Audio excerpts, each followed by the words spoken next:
संत रोहिदास महाराज यांची जयंती उत्साहात साजरी। हदगाव शहरामध्ये आज दिनांक 17 मार्च रोजी संत रोहिदास महाराज यांची जयंती उत्साहात साजरी करण्यात आली। जयंतीमध्ये समाज बांधव मोठ्या संख्येने उपस्थित होते। मागील काही दिवसापासून सभागृहाच्या संरक्षण भिंतीचा मुद्दा समाज बांधवांनी लावून धरलेला होता। त्यासाठी त्यांनी लाक्षणिक उपोषण करताना दिसून आले होते। दरम्यान जयंती साजरी करताना आचारसंहितेच्या नियमाचे पालन करून त्या ठिकाणी जयंती साजरी करण्यात आली। यावेळी अध्यक्षीय भाषण राष्ट्रीय चर्मकार महासंघाचे प्रदेशाध्यक्ष माधवराव गायकवाड यांनी समाज बांधवांना संबोधित केले।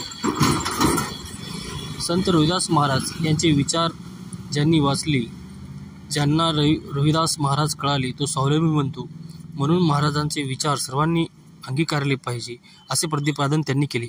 यावेळी उपस्थित अखिल भारतीय गुरु रविदास समता परिषदेचे संस्थापक चंद्रप्रकाश देगलूरकर, वामनराव विष्णुपुरीकर, व्यंकटराव दुधंबे, दिगंबर भाडेकर, शिवानंद जोगदंड, विठ्ठलराव वाघमारे व समाज बांधव मोठ्या संख्येने उपस्थित होते।